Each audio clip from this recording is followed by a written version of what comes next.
नमस्कार बंधुरा welcome back to my channel Bangali special रान्ना।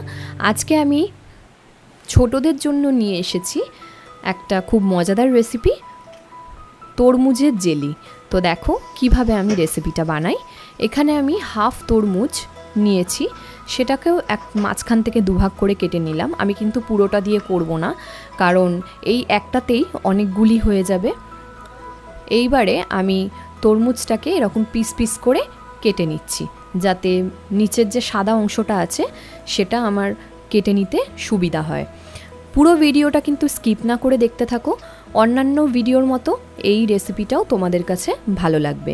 এরপরে দেখো যে তরমুজের যে দানাগুলো থাকে সেগুলো কিন্তু একটা ছোট ছুরির সাহায্যে আমি কিন্তু বের করে নিচ্ছি। এরম করে প্রত্যেকটার থেকে বীজ কিন্তু বের করে নিতে হবে। এই দানাগুলো যদি থাকে তাহলে কিন্তু একটা তিতকুটে তিতকুটে ভাব চলে আসবে, সেই জন্য খুব ভালো করে কিন্তু দানাগুলোকে বেছে বার করে নিতে হবে।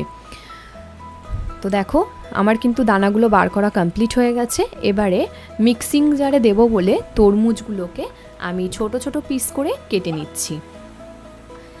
এই রেসিপিটা কিন্তু মানে ভীষণ একটা হেলদি এবং টেস্টি রেসিপি, বাচ্চাদের জন্য তো বিশেষ করে, কারণ আমরা প্রায়ই দেখে থাকি ছোট ছোট বাচ্চারা জেলি খাওয়ার জন্য ভীষণ বায়না করে, আবার অনেক বাচ্চা ফল খেতেও পছন্দ করে না।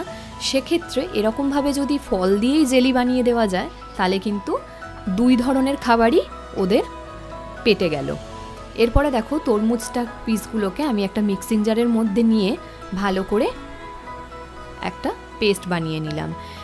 এখানে কিন্তু আমি একটুও জল দিইনি, যেহেতু তরমুজে এমনি জল থাকে সেই জন্য আমি আর এক্সট্রা জল দিইনি। এর সঙ্গে দিলাম 4 চামচ পরিমাণ চিনি। এরপরে একটা ছোট বাটির মধ্যে আমি হাফ কাপ জল নিয়ে ওর মধ্যে প্রায় 3 চামচ মতো কর্নফ্লাওয়ার গুলে নিলাম। তরমুজের রসটাকে কিন্তু চিনি দিয়ে আমি আলাদা করে রেখে দিয়েছিলাম প্রায় 5 মিনিট মতো। এরপরে গরম কড়াইয়ের মধ্যে আমি কিন্তু রসটাকে ঢেলে দিলাম। 5 মিনিট ধরে চিনিটাকে দেওয়ার পরেও কিন্তু চিনিটা গলে যায়নি, এটাকে কিন্তু খুব ভালো করে ফুটিয়ে নিতে হবে। আর তরমুজ যেহেতু এমনি একটা মিষ্টি ফল, সেই জন্য কিন্তু হালকা চিনি দেওয়াই ভালো।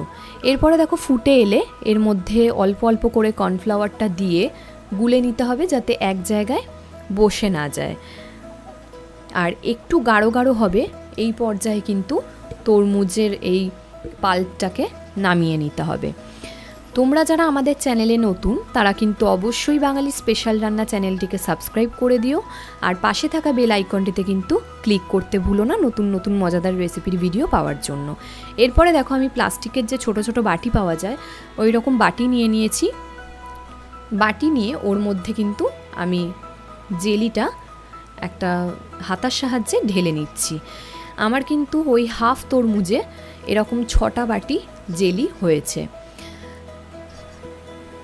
তো দেখো আমার কিন্তু বাটিতে ঢালা কমপ্লিট হয়ে গেছে। এবারে আমি ভালো করে একটুখানি নাড়িয়ে নিচ্ছি যাতে জেলিটা খুব সুন্দরভাবে বসে যায়।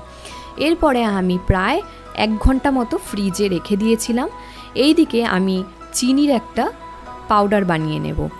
এটার একটা ছোট্ট কারণ আছে, সেটা তোমরা দেখলেই বুঝতে পারবে। দেখো চিনির কিন্তু পাউডার বানানোটা কমপ্লিট হয়ে গেছে। এবারে আমি ঢেলে নিলাম। 1 ঘন্টা পরে ফ্রিজ থেকে আমি বার করেছি। দেখো জেলিটা কত সুন্দর বসেছে। আস্তে আস্তে আমি বাটিটাকে উল্টে নিয়ে একটুখানি পেছনে বাড়ি মেরে বার করে নিলাম। এবারে আমি এটাকে চৌকো করে 4 ভাগ করে নিয়েছি। এটা জাস্ট তোমাদেরকে দেখানোর জন্য যে জেলিটা দেখো কত সুন্দরভাবে বসেছে। এইবারে চিনির যে পাউডারটা বললাম আগে বানিয়ে রেখেছিলাম সেটা এর উপরে হালকা হালকা করে আমি একটু মাখিয়ে নেব। দেখতে দেখো কত সুন্দর লাগছে, বাচ্চারাও বেশ পছন্দ করবে।